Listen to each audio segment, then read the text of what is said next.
Hi Virgos, welcome to Tarot in the Dark. My name is Tori. Tonight we're going to take a look at the upcoming week of September 15th through the 21st. We have a new moon in your sign on the 21st and a partial eclipse.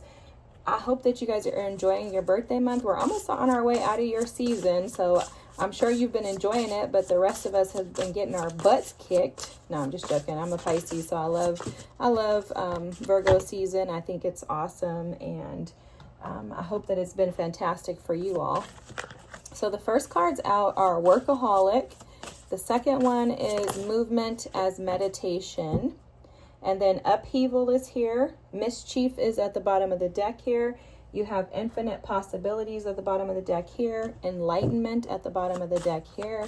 While your energy is very, feels very like, what's the right word? Bipolar is the word that's coming to my mind. It seems like it's two-sided, like there's something, like it's like a high and low is how this feels to me. Okay, it feels like a lot of like energy that it feels intense. I'm going to pull all your cards before I start telling you what I'm seeing.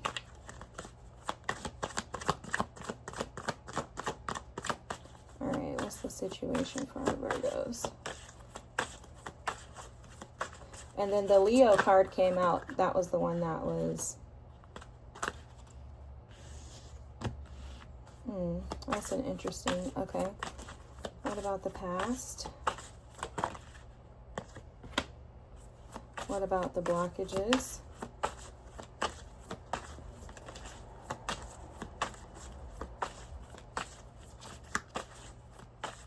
What about the blockages?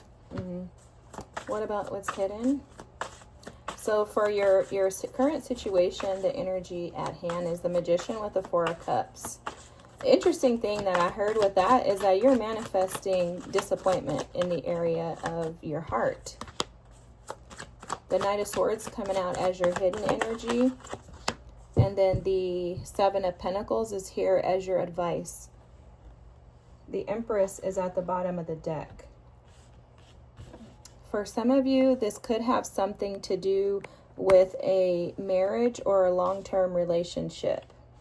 Some type of disappointment in that area has caused an upheaval. It's almost as if there's a situation that has needed to die out.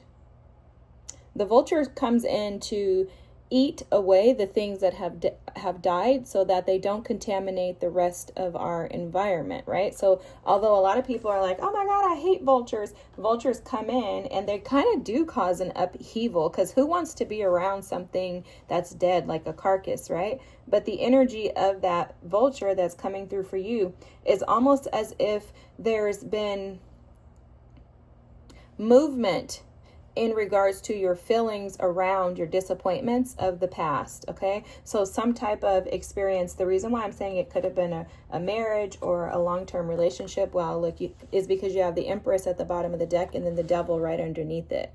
So it's almost as if for some of you, you've been trapped in this disappointment. And in your minds, you could have been possibly manipulating the energy rather than sitting with it, with the Magician and the Four of Cups, as the situation is like you could have been trying to manipulate or tweak, try to work around. Maybe you've been just trying to focus on work to prevent yourself from actually having to sit in this energy. Maybe you've been lacking confidence in your ability to overcome this disappointment of this energy. You could have also tried to move into something else with the Page of Cups here, with the Eight of Wands. The Page of Cups is showing up in the area that needs healing. It's the past energy. And then the Eight of Wands is showing up as the blockage. So you could have tried to just move on from these past experiences rather than allowing. This movement as meditation is kind of showing me like a stagnant energy of being stuck in some type of emotional experience. It's almost as if you constantly are cycling around The energy, it's getting really loud, guys. Let me close the window. So maybe sometimes the noise is so loud for you that you just want to shut it out. The noise being the disappointment that has taken place as in regards to your heart space. This could have been something that even happened when you were a child. But there's some type of, because I'm seeing the moon here with the Cancer energy at the bottom of the deck, there's some type of perspective that Spirit is asking you to shift this week in regards to disappointments. Leo energy is all about the way that you show up for yourself. This is typically like a showstopper energy. It's an energy of confidence, courage, strength, tenacity, being able to endure, to push through. And this week, Spirit is asking you to shift your perspective in regards to this situation and to recognize that your ability to manifest can manifest in negative and positive ways in our lives. And I think that message is coming through extremely strongly for you, because I'm telling you, as soon as these cards came out, I heard you manifested this disappointment. And sometimes we don't realize that we're manifesting disappointments based on our perspective from previous experiences. So now Spirit is taking me back to your childhood. There's something that could have happened in your childhood with this Page of Cups energy here that wounded your heart and didn't allow you to open up to experience life through a different lens other than through the lens of pain. You could be seeing life through the lens of pain and through the pain of the wounds of being a child. For some of you, this could show up by ways of your parents were emotionally unavailable, or a parent, particularly a mother, can often cause a lot of this wounding in us. But if you had a mother who was emotionally avoidant, unavailable, inaccessible, one who was childish with her emotions, more than likely because she was wounded too, right? So it's no shade towards our parents, but we end up with these wounds. These wounds only allow us to see through the perspective of that child who needs to protect themselves, who needs to keep themselves safe.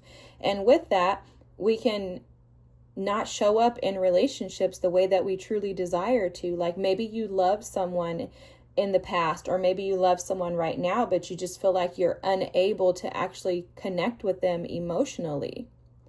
And that would lead you to the blockage here of the Eight of Wands. This blockage in your emotional ability to connect with someone could be blocking you from actually being able to move forward. So what happens is when this Eight of Wands comes out as a blockage, it technically would be like a reversal, but what it means is that there's no movement forward. You get in a relationship and that relationship almost stays like immature, childlike, or the only relationships that you can actually be in are relationships that are more on the immature stage and phase in life, right? Like not being able to rise up into the energy of this more mature energy of the Empress.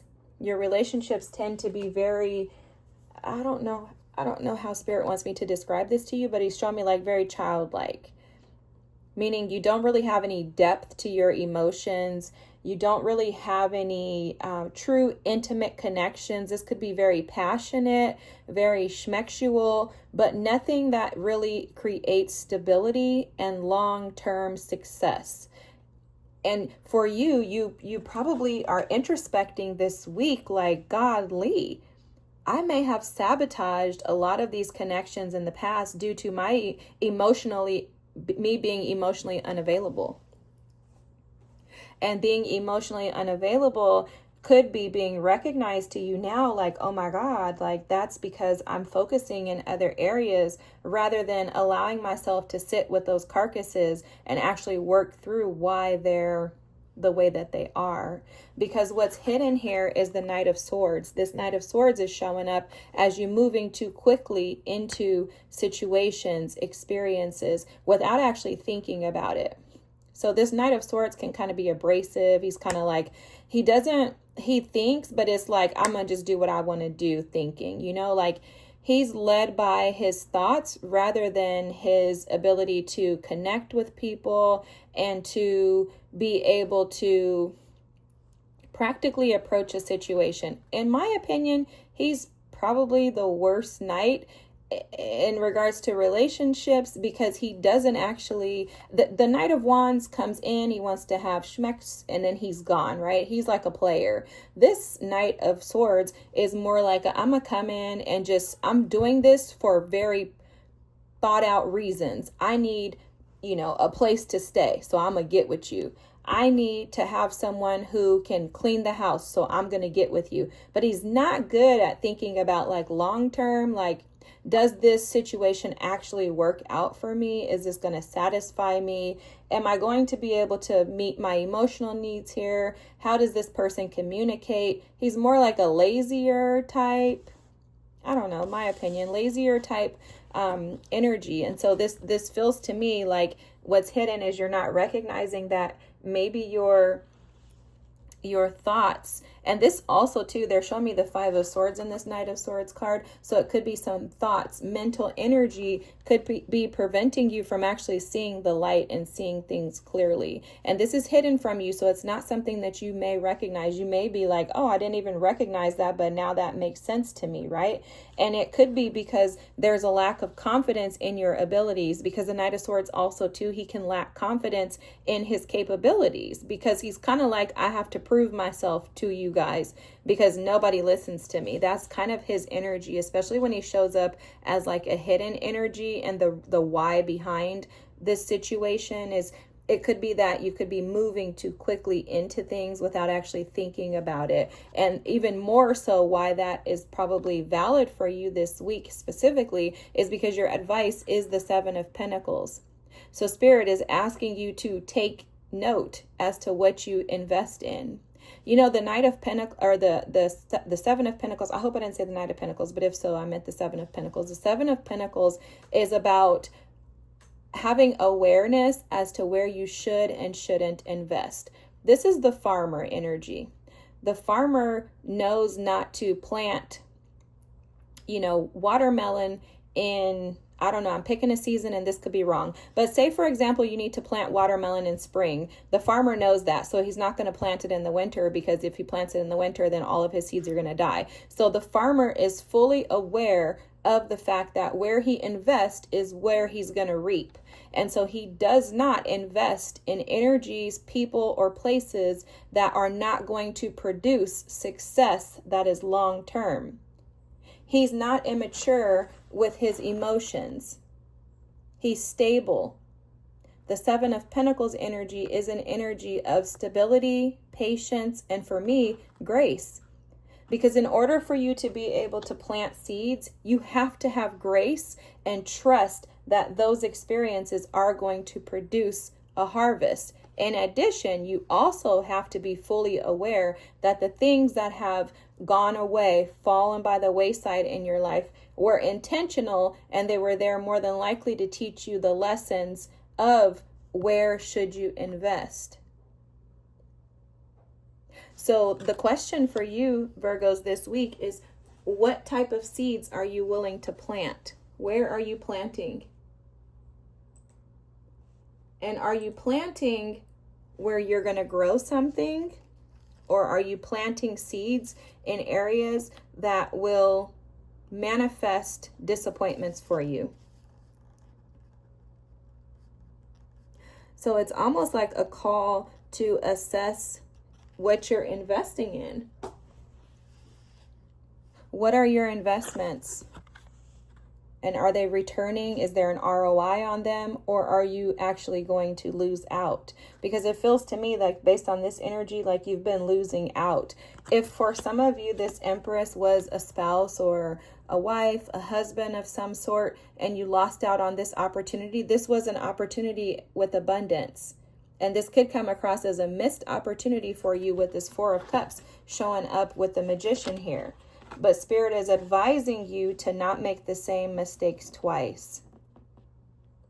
To watch your investments and to use this opportunity, this disappointment, the discontented energy that you could possibly be feeling right now as an opportunity to move you into a more stable state within yourself, to create some type of confidence and to not be impulsive with that Leo energy and stepping into something due to like people pleasing, codependency, stuff like that. There's also a message coming through too that just working is not going to cover up this issue. Like there's no way to resolve this but to sit with that carcass with the vulture energy here, because it's going to continue to cause upheaval within you until you address these wounds that are calling out for you to heal them.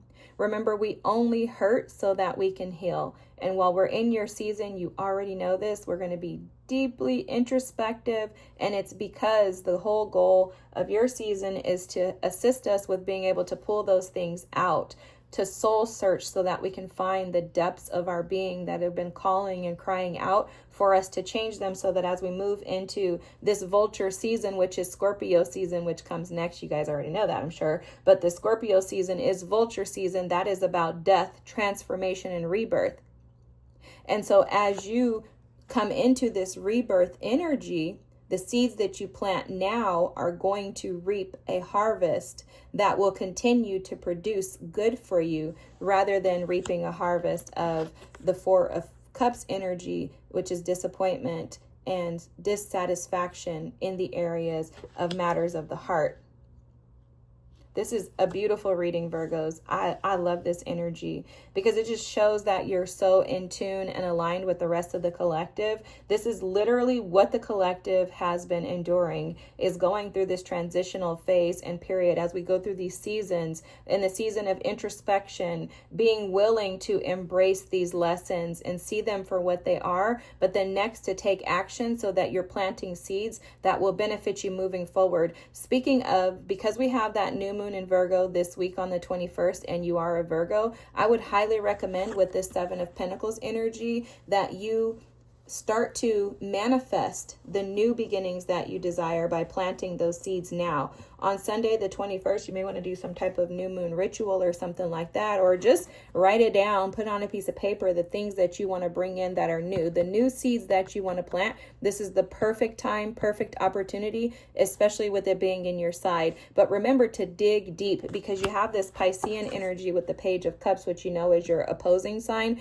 And so the opposing energy is also going to be heightened in this season. What I would do is draw in and hone in on all of those old inner child wounds and reverse them by planting seeds that will produce harvests that are going to be beneficial for you moving forward. So basically take the old and adapt it, manifest it, use the Magician energy, alchemize it into the new seeds that you're planting, and plant those seeds on this Sunday, the 21st, with that new moon in Virgo. And I can guarantee you, you're going to have success on the way. Okay. This is literally like a cleaning out the gutter, allowing the vulture to remove those old carcasses while you sit with that energy to fill it so that you can heal it, and then planting new seeds to move into this new season of opportunity and blessings. All right, Virgos, I hope you're enjoying your month. Have a great week. Happy birthday to any of you watching. Don't forget to like, comment, and subscribe, and I'll see you next week. Bye.